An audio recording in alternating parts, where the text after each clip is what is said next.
Well, it's great to see you all here this morning. We are continuing our little sermon series together. We're looking at the subject of growth, and we've entitled our series, Where Do We Grow From Here?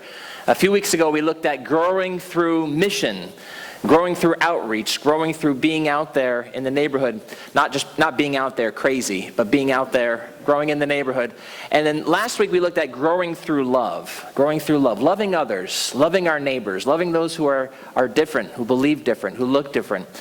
Those two were kind of ways of growing that are outward focused. And these next two remaining Sundays, we're going to look at growing in a sense that's kind of inward focused.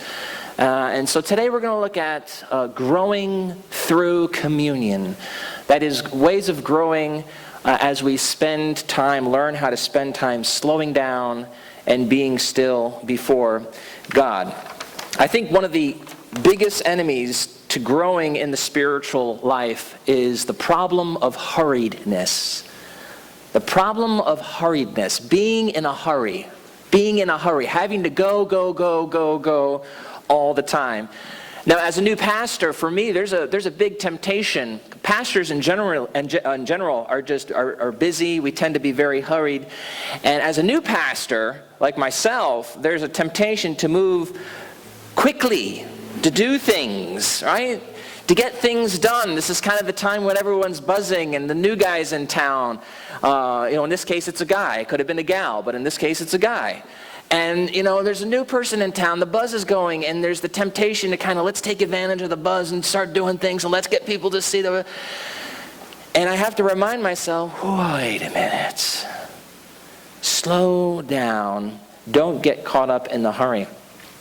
A few days ago, I was so busy doing something, I could feel the busyness. You ever conscious of your busyness or your hurriedness? You know you're being hurried. You can feel that you're on this wave, but you just can't stop. You've got to...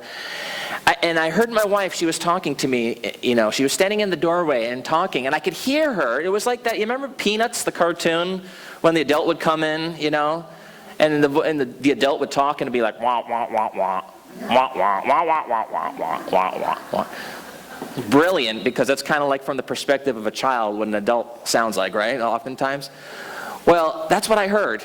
And I was like, I need to be paying attention to what she's saying, but all these thoughts are going in my mind.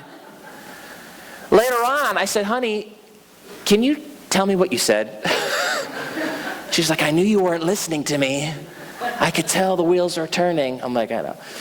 It's just going on. I have a temptation for that mental hurriedness of just always going in my mind. What about you? What about you?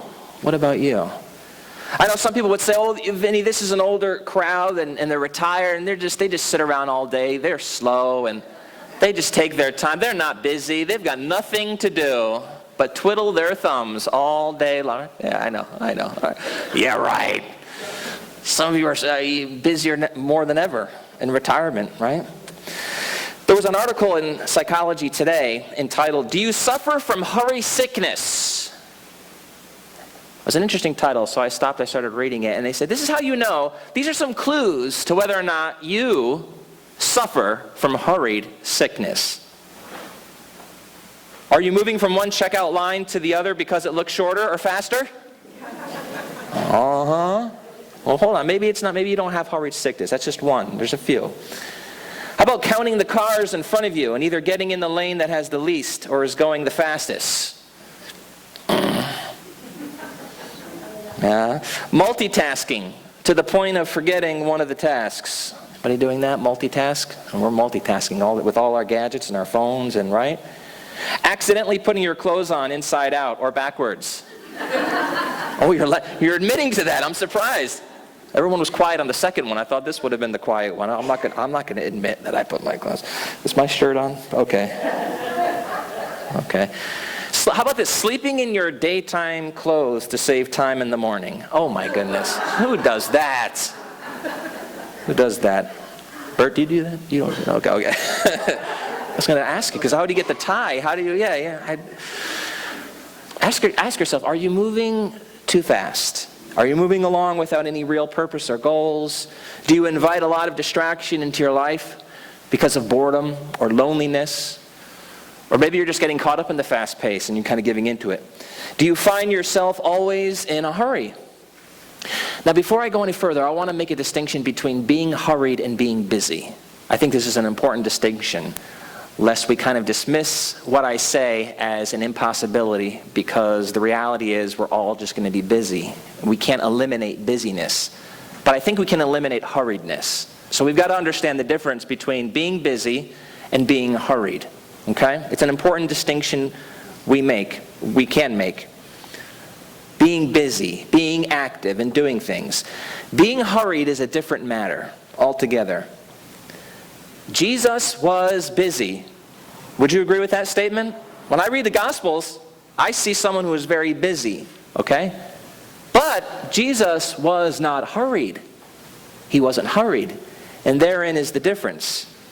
Well, what's the difference between being busy and being hurried? Well, being busy, I would say, is more of an outward thing. Being busy is an outward thing. There's lots to do. There's lots to do. There's lots to get done out there. It demands time. It demands energy. None of this is bad. None of that's bad in and of itself. You can have a lot to do. You can have a lot to demand your time, your energy, and you can still feel energized, right?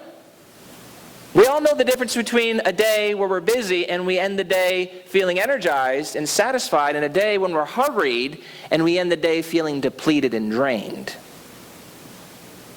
See, being hurried is more of an inward condition. It's a condition of the soul. It's a condition of the soul. It's an inward disposition where you're distracted, anxious. You're spread thin. You can feel your energy being depleted as you go about doing all these things. Let me simply put it this way. Being busy is when you do a lot of things. Being hurried is when a lot of things do you. You get it? Okay, good.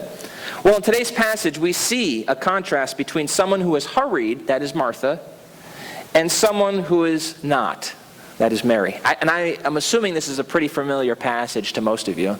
How many of you have read through this passage before? Yeah, this is a pretty familiar, and I understand that Martha, sometimes we hear this passage, and we're like, oh great, we're going to beat up on Martha. And these are all my doers in the church, right? All the doers, right? That are doing all the work. We got doers downstairs in the kitchen. We're going to have a potluck afterward. I hope you will join us. We're going to sit around and have some fun. We need doers in the church, right? And sometimes when doers hear a pastor or a preacher talk about this passage, they're sitting there like, go ahead, just throw us under the bus.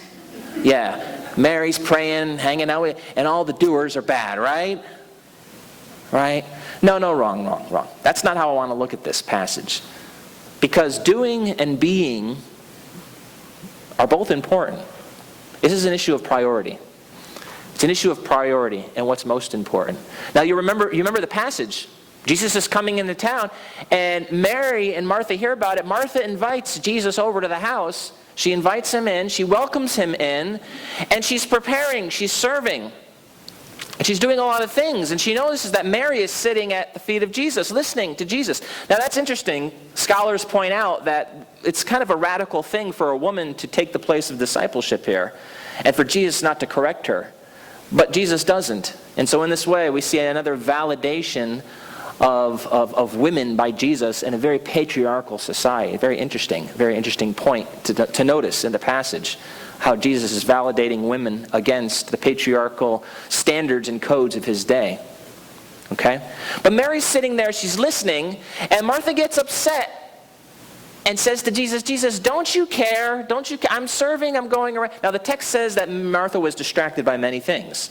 And then it says that Martha says to Jesus, don't you care?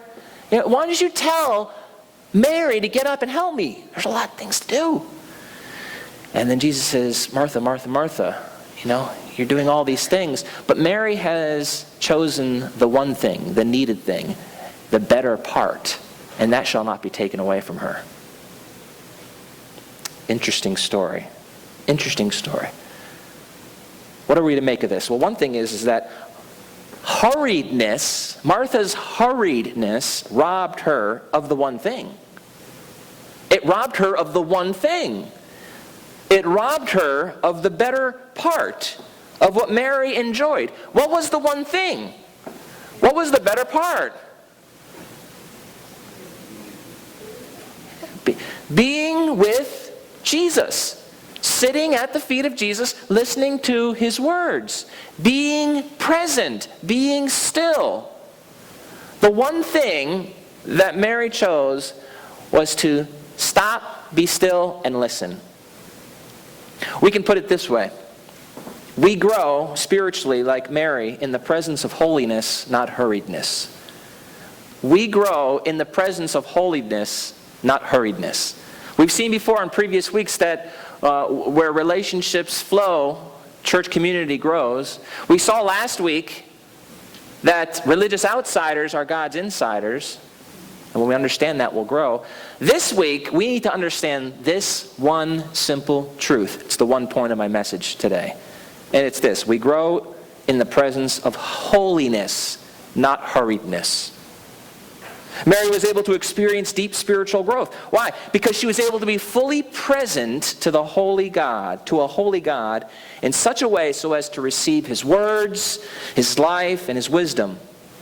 How was she able to do? We'll look at that a little bit more in a second. We'll look at how was Mary specifically able to do that. We'll see that in a second. But first I want to examine, just briefly with you, 2 ways that hurriedness robbed Martha of the one thing and can rob us as well if we're not careful. Hurriedness caused Martha to do 2 things. It caused her to miss God and to misjudge God. Martha's hurriedness caused her to miss God and to misjudge God. As Christians, we believe that Jesus isn't just God, but that God is Jesus, right? We kind of forget that sometimes. We want to say, Jesus is God, Jesus is God, Jesus is God. But you know what? God is Christ-like. God is Christ-like. And so when we talk about God here, we're talking about Jesus. So when Martha misses God, when Martha misses Jesus, she misses God. When Martha misjudges Jesus, she misjudges God. This is what hurriedness causes us to do. She missed God. Notice, this is ironic. Isn't this amazing? She welcomed Jesus. She served Jesus. She asked him questions and interacted with Jesus. Sisters and brothers, are those good things? Is it good to welcome Jesus? Is it good to serve Jesus? Yes. Is it good to interact and to voice your frustrations to Jesus? Yeah. But this is one of those paradoxes of this passage here. And the paradox is this. And by the way, on a good day, many of us will do this, right? On a good day, we'll welcome God into our lives. We'll serve God. We'll pray. We'll interact with God, right? On a good day, we'll do all those. Wouldn't you agree? Some of you are like, oh, I do that every day. I do that every day of my life. Well, that's wonderful if you do that every day. But guess what? You can do that every day and still miss God. What? What? Yeah. You can do even that and still miss the one thing. Still miss the better part. It's possible to be near God. It's possible to serve God. It's possible to talk to God and miss God. We know that's true because Martha did. Martha did. She missed God. She missed being present fully to a holy God. See, when we're in a hurry, we miss the holy. When we're in a hurry, we miss the holy. But Martha not only missed God, she misjudged God. So I believe hurriedness robs us. It robs us of being with God. Okay, and we miss God. But it also robs us of thinking rightly about God. It robs us from thinking rightly about God. Remember what Martha said? She said, Lord. She said it just like this. Lord, don't you care? Implication, God, you're not good. God, you don't care. Implication, God, you're not good. God, you don't care.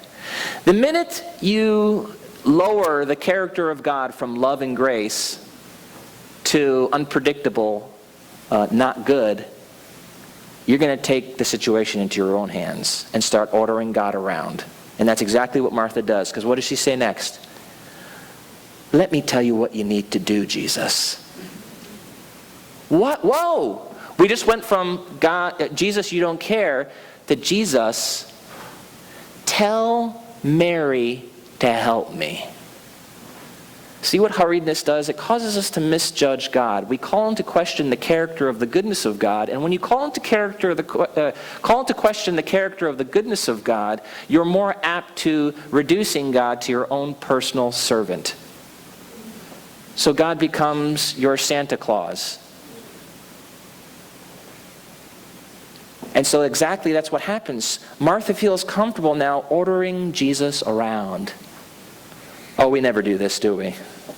No, I've never done this before, Pastor. I've never done this. Really, I have. I think we all have.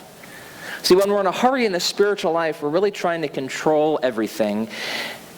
And when we don't see things happening as we expect them to happen, we call into question the character and the goodness of God. God, I did all this. Why aren't you keeping up your end of the bargain? Don't you care? I thought you were good. Again, let me say it again. When you call into question the character of God, you're going to start ordering God around. And so she does that. Tell Mary to start helping me. Wow, this is what Martha's hurriedness caused her to think. God needed to be told what to do. See, hurriedness, hear this, sisters and brothers, hurriedness develops a mindset in ourselves and causes us to presume about God. And as I said, hurriedness is really about control. It develops an expectation within ourselves that tries to put God in the role of servant. God, get with the program, will you please? Right? Tell him to fall in line. God, you're taking too long in changing so-and-so's mind about what I want. Right? God, I've made a decision. Now fall in line. We don't say that maybe with our words, but how many of our expectations are founded on that sense of things? Right? We set ourselves up for failure and for disappointments. The reason why many of us don't pray, because of that kind of unbelief we've been cultivating. When we allowed hurriedness to run our lives, we don't just miss God like Martha, we misjudge God. We call into question the character of God and turn him into our own personal servant. You must not care. You must not care, God. Well, I'll make you care. Or I'm going to do this. Have you ever done that? Have you ever adopted that attitude in your walk with God? Have you ever been so preoccupied with something at home? Or maybe here at church, right? Church committee, church group, things to get done. That we just push things through and expect God to follow. God, let's go. Come on. I know you're not that good. You don't seem to be caring, God, so... Yikes. That's not how we grow. We don't grow in that spirit of... We don't grow in hurriedness because hurriedness reduces God and makes God our own personal plaything. That's what hurriedness does. And since that's the case, we can't grow spiritually that way. We grow in the presence of holiness, not hurriedness. So how was Mary able to achieve the one thing? How did she grow in the presence of holiness? What was the better way that Jesus was talking about? In verse 39 it says, she sat at the Lord's feet and she listened to what he was saying. There it is. She sat at the Lord's feet and she listened to what he was saying. That's it. It's simple. It's beautiful. But it can be really hard for people who are used to hurrying, can't it? Martha was moving with her feet. Mary was sitting at Jesus' feet. Difference. It's a difference. Mary adopts the posture of stopping and slowing. That's what sitting is. She adopts the posture of sitting and slowing and attending. Before we can listen, before we can really listen and be open to God, we have to be willing to stop. We have to adopt the posture of slowing and stopping, of getting quiet, of laying aside our control. The scripture says, be still and what? Know that I am God. Be still and know that I am God. Be still and know that I am God. So we enter into that relationship of knowing. Once we're still, We're still. And when we're still, we're really laying aside our will. We're laying aside our need for control. Remember Elijah? I think it's on Mount Carmel, where the Lord reveals himself to the prophet Elijah. Remember? And the Lord, it says there was a great wind, and there was a great earthquake, and there was a great noise, but God was in none of that. Remember this story? Some of you remember? God was in none of that, but then all of a sudden it was quiet, and then there was a still small what? Now remember the still small voice? And then Elijah, right? He got the sense that God was there. God was in the hush, not the hurricane. We grow in the presence of the hush, not the hurricane. We grow in the presence of holiness, not hurriedness. And we encounter holiness when we lay aside our will. And like Mary, how beautiful she is here. Open ourselves up to the sacred one by listening. So how can we do this? Here's a practical, as I kind of close this message. How? What's a practical exercise, or what's something that I can take home with me and utilize as I think about this and let this kind of take root in my heart? Let me just offer this to you. Try slowing and being. Try slowing and being. What do I mean by slowing? This is going to sound like torture. It's going to sound like torture. Some of you are probably going to get agitated. You're probably going to. What do you mean by what is slowing? It means cultivating kind of patience by deliberately choosing to place ourselves in a position where we simply have to wait. This is a spiritual discipline. So here, practical idea. When you're at the grocery store, look for the longest line. This is very practical. Everyone thinks spiritual disciplines, do a chant, light a candle, right? Rehearse the psalm, that's fine. This is a spiritual discipline, it's very practical. Get in the slow lane on the road. And just kind of like, when you're reading the paper, read slowly. Focus on one thing. Focus on what you're doing. That's some people call it mindfulness today. This is kind of popular. Practicing mindfulness. When you're eating something, taste what you're eating. When you're looking at something, focus on what. Try doing this maybe just for a day if you can. Say, I'm going to just give myself. I'm going to slow and give myself and kind of just dwell in the moment. Here's one. Why don't you try to go throughout the entire week without wearing a watch? Or looking at the time. I know some of you are like, I can't. I've got responsibility. Okay. Eliminate the clock in some way. You will be cultivating slowness at some level in your life. And being. What does it mean to cultivate being?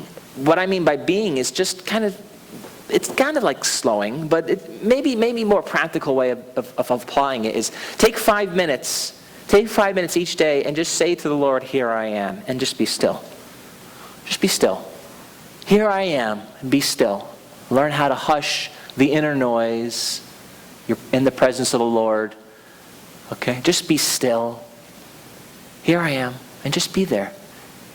You may get a sense of an image or a thought. God may speak to you through that. You may get nothing. It may just be a time where you're just quiet. But you are consciously making a decision to value stillness so that you can be like Mary, so that you can be more open. You spend 5 minutes a day. You can spend 5 minutes you can do it 3 times a day, 5 minutes. Pause. Morning, afternoon, evening. Just 5 minutes. I'm going to pause. In those pauses, what you're doing, you're going to create a rhythm of stillness in your life. Because when you do those 3 punctuated pauses, if you do it morning, afternoon, evening, it's like striking a gong. You ever heard a gong? You hit the gong. Bong. Bong. Right? Right? You hit the gong, you're feeling connected with God. But then you don't feel so, right? Some of you are feeling really connected to God right now, but then you're going to go home, and then you're going to turn the TV on, then you're going to be like, and you're going to. But when you keep hitting the gong, guess what happens to that residual? It connects, and you get a sense of God's presence. The more you stop, the more that sound connects to the other sound, and the more, guess what? Your whole day just sounds like one big strike. One big strike. Every day. If you can get that rhythm going of just stopping 5 minutes and just being with God, it starts to seep into the crevices of the other hours. Just a practice. It's just something I'm offering you. So imagine the spiritual growth you'd experience if you start eliminating hurry from your life and started slowing and listening to God more. What would happen? What would happen if you slowed down more so that you could really listen to God in your life? What do you think? What do you think would happen? What do you think would happen? There's only one way to find out, isn't there? There's one way to find out. We grow in the presence of holiness, not hurriedness. Let's pray.